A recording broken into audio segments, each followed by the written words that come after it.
Welcome to Simpler Bible, a daily journey to biblical understanding. As we come to part 2 of Hosea, I told you yesterday we're not going to be able to get through everything, but there are some key things that I want to point out. Remember that this is dealing primarily with the nation of Israel, and this is trying to show their sinfulness and what God has planned in store for them.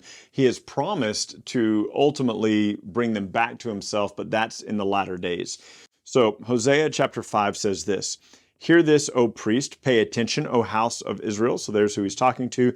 "Give ear, O house of the king, for the judgment is for you. You have been a snare at Mizpah, a net spread upon Tabor. And the revolters have gone deep into the slaughter, but I will discipline them.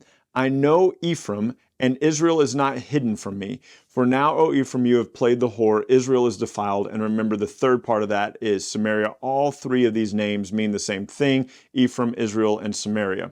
"Their deeds do not permit them to return to their God, for the spirit of whoredom is within them, and they do not know God." So they're so caught up in their wicked deeds, they're not going to be able to return to the Lord.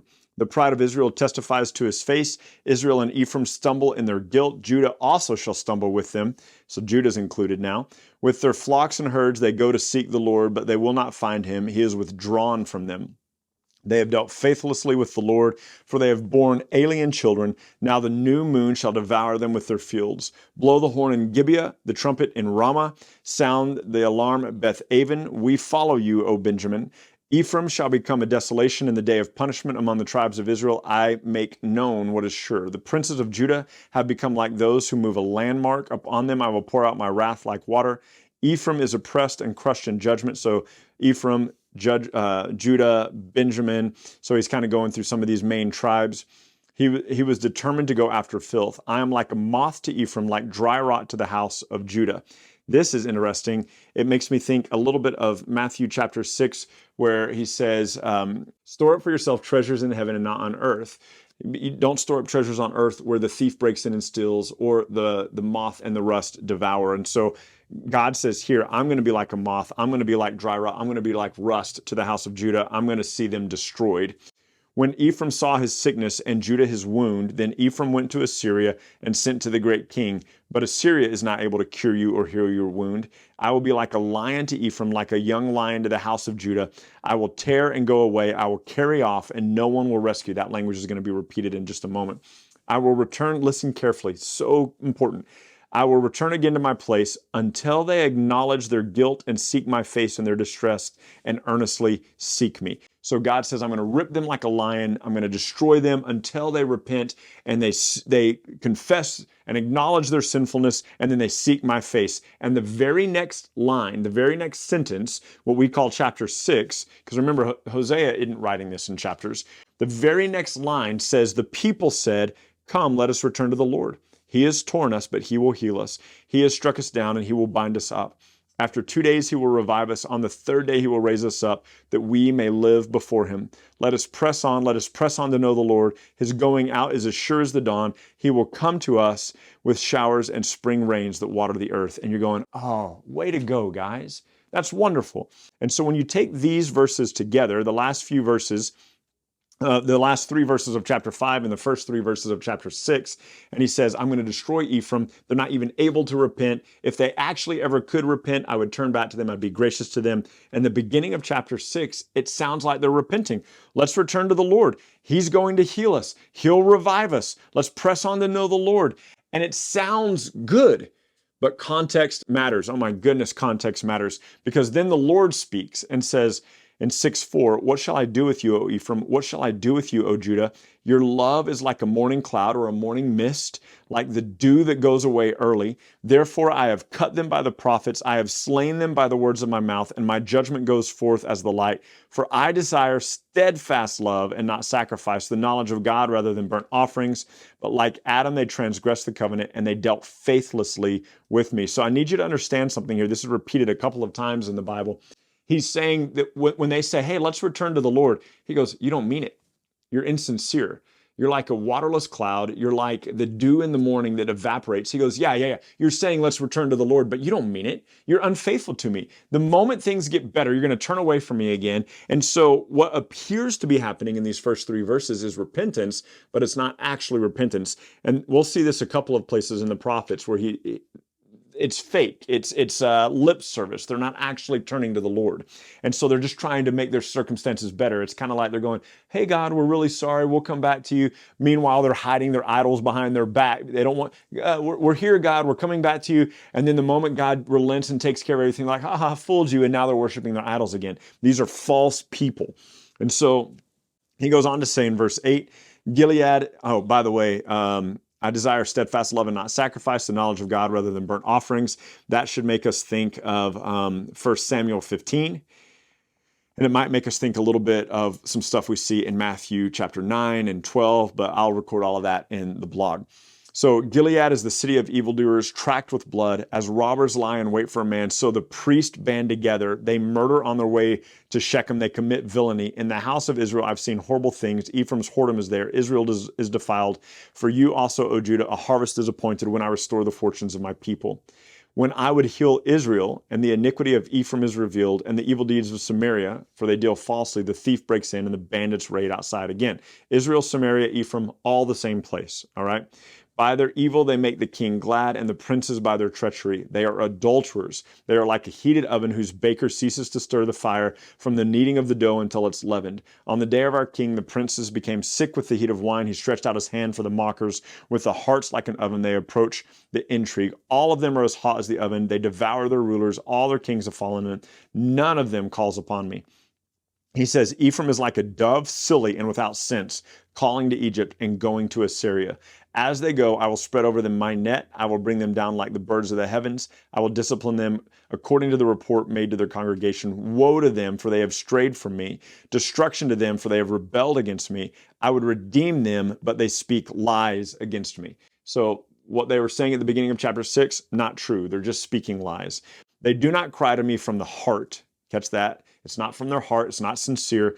They wail upon their beds. For grain and wine they gash themselves, but they rebel against me. Although I trained and strengthened their arms, yet they devise evil against me. They return, but not upwards. They're like a treacherous bow. Their princes shall fall by the sword because of the insolence of their tongue. They shall be the derision in the land of Egypt. And we're going to skip all the way down to chapter 11. When Israel was a child, I loved him, and out of Egypt I called my son. So this is when they were virginal, when they were young, it was the young nation. But the more that they were called, the more they went away. So he says, I called them to myself, but the more that I called them to myself, the more they departed from me. They kept sacrificing to the Baals and burning offerings to their idols. Yet it was I who taught Ephraim to walk. I took them up by their arms, but they did not know that I had healed them. I led them with the cords of kindness, with the bands of love. I became to one as one who eases the yoke of their jaws. I bent down, I fed them. They shall not return to the land of Egypt, but Assyria shall be their king, because they have refused to return to me. So this is a little bit still like Ezekiel 16. It's a little bit like what we saw in 1 Kings when God says to Rehoboam, he says, since you've rejected me as king, I'll have you serve the Syrians, and then you'll know what it's like to serve people rather than God. The sword shall rage against their cities, consume their bars or their gates, and devour them because of their own counsels. My people are bent on turning away from me, and though they call to the Most High, he will not raise them up at all. How can I give you up, O Ephraim? How can I hand you over, O Israel? How can I make you like Admah and treat you like Zeboim? My heart recoils within me. My compassion grows warm and tender. I will not execute my burning anger. I will not again destroy Ephraim, for I am God and not a man, the Holy One in your midst. I will not come in wrath. They will go after the Lord. He will roar like a lion when he roars. His children will come trembling from the west. So this is after he destroys them. He's going to roar like a lion and bring his people back to himself. So this is later. This is when they have already borne the judgment. He says, I won't destroy them again. He's about to destroy them, and he won't make a complete end of them. And there will come a point that God will roar and bring his people back to him. He'll give them a heart that will make them come back to them. It makes me think a little bit of Romans 11:29. Well, really, you have to look at verse 25. So Romans 11:25 says that partial hardening has happened to the Jews until the full number of Gentiles will be brought in. But then he says in Romans 11:29, the gifts and calling of God are irrevocable, meaning what God has promised to Israel, he will do. And so in this case, he's promised judgment to Ephraim, but he's also promised that he will roar and bring them back to him, that there will come a day that the people of Ephraim, Samaria, Israel will return to God. That day has not yet happened. They will come trembling like birds from Egypt and like doves from the land of Assyria, and I will return them to their homes, declares the Lord. Ephraim has surrounded me with lies, and the house of Israel with deceit. But Judah still walks with God and is still faithful to the Holy One. And then listen to chapter 13, and this is interesting. This is hard stuff, but listen. When Ephraim spoke, there was trembling, and he was exalted in Israel. But he incurred guilt through the Baal, and he died. And now they sin more and more and make for themselves metal images, idols skillfully made of their silver, all of them the work of craftsmen. It is said of them, those who offer human sacrifices kiss calves. Therefore they will be like the morning mist or like the dew that goes early away. They will be like the chaff that swirls from the threshing floor or like smoke from a window. In other words, they're going to be done away with. You might remember in Psalm chapter 1, it talked about the wicked are like the chaff that the wind drives away, that God drives away. And so he says, but I am the Lord your God from the land of Egypt. You have known no God but me, and besides me there is no Savior. It was I who knew you in the wilderness, in the land of drought. But when they had grazed, they became full, and they were filled, and their heart was lifted up, and they forgot me. So I will be to them like a lion, and like a leopard I will lurk by the way. I will fall upon them like a bear robbed of her cubs. I will tear open their breasts, and I will devour them like a lion, like a wild beast would rip them open. He destroys you, O Israel, for you are against me. You are against your helpers. So listen to what God says. I'm going to be to them like a lion, like a leopard, like a bear, like a wild beast, and I'm going to decimate them. I'm going to destroy them. Where now is your king to save you in all your cities? Where are all your rulers, those who you said, give me a king and princes? That's a reference back to 1 Samuel 8. I gave you a king in my anger, and I took him away in my wrath. The iniquity of Ephraim is bound up, his sin is kept in store. The pangs of childbirth come for him, but he is an unwise son, for at the right time he does not present himself at the opening of the womb. Now, verse 14, depending on your translation, I'm in the ESV, remember that, is going to create some issues for us. So listen carefully to verse 14. Shall I ransom them from the power of Sheol? Shall I redeem them from death? O death, where are your plagues? O Sheol, where is your sting? Compassion is hidden from my eyes. Some of your translations will say, I shall ransom them from the power of Sheol. I shall redeem them from death. That is not the correct translation, and I'm going to show you why. Because prior to this, what has he said in this chapter? Context, context, context. I'm going to be like a lion, like a leopard, like a bear, like a wild beast. I'm going to destroy you. There's not going to be any mercy for you. I've taken away your kings. I've removed your kings from you. Your iniquity is bound up. You've rejected me. You've turned away from me. And he goes, and then look at what he says. Shall I ransom them from the power of Sheol? Shall I redeem them from the grave? Death, where is your plagues? Sheol, where is your sting? Compassion is hidden from my eyes. And he goes on to say, though he, Ephraim, may flourish among his brothers, the east wind, the wind of the Lord will come, rising in the wilderness, and his fountains will dry up, his spring will be parched, it shall strip his treasury of every precious thing. Samaria will bear her guilt because she has rebelled against God. They will fall by the sword, their little ones will be dashed in pieces, and all their pregnant women will be ripped open. This is judgment. This isn't, I'm going to spare them from death. This isn't, I'm going to spare them from the grave. This is, I'm about to bring death and the grave upon them. And there's a reason that this matters, okay? It matters for a lot of reasons, but one of the reasons is, in this context, he's been talking about the wickedness of Ephraim, the wickedness of Samaria and Israel, all the same place, and how he's going to bring judgment on them. And when he talks about his compassion, he's talking about after the judgment, how he's going to restore them and bring them back. But the judgment hasn't happened yet. And he says, shall I redeem them from Sheol? Shall I ransom them from the death? And he goes, death, where your plague? Sheol, where is your sting? My compassion is hidden. I'm about to destroy you. I'm going to bring destruction upon your nations. Now, the reason that it matters is because this text is quoted in 1 Corinthians 15.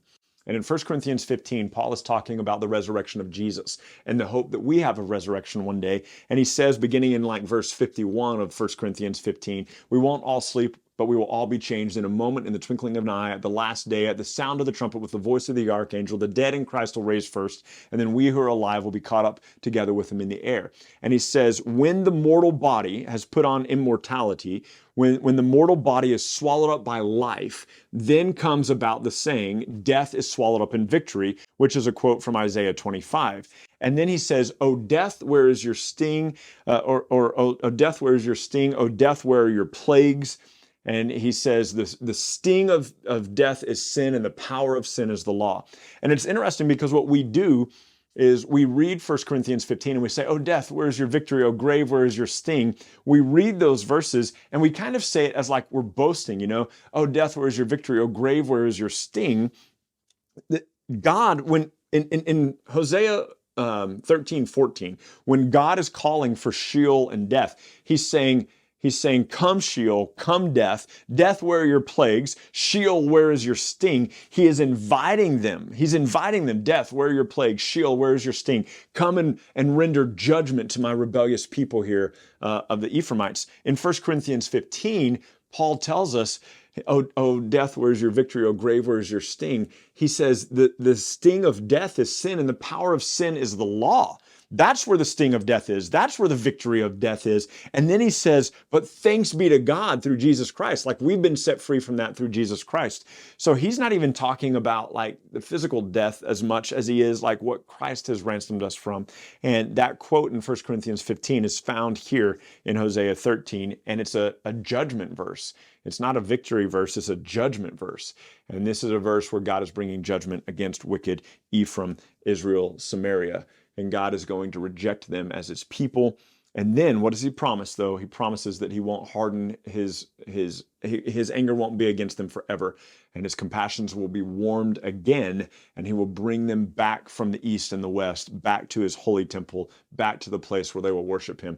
And as of yet, that has not been completely fulfilled. And so it's been fulfilled in part. We see that at the end of the captivity, but in Babylon, but God will fulfill it completely at the return of Christ. And so that is the book of Hosea. That is a lot of information. I expect you to maybe have some questions. As always, reach out to us and we will do the best we can to answer those questions in a timely fashion. We will begin Isaiah tomorrow, and I love Isaiah. We're going to spend quite a few days in Isaiah, about 3 weeks. And so join us tomorrow in Isaiah chapters 1 and 2. And we'll see you then. Thank you so much for journeying with us today at Simpler Bible. Together, you and I have looked at another passage of Scripture and come to know the Bible a little bit better and enjoy God more fully. This video, along with all of our videos, can be found at simplerbible.com, where you can enjoy our Through the Bible in a Year course. You can also enjoy a wealth of resources, blog posts that take you a little bit deeper into the text, a Bible study format that you can use with your small groups or your family, and we're creating new content all the time, all with the commitment to help us be people who know and enjoy God more fully. Thank you so much for being part of it, and we can't wait to see you next time.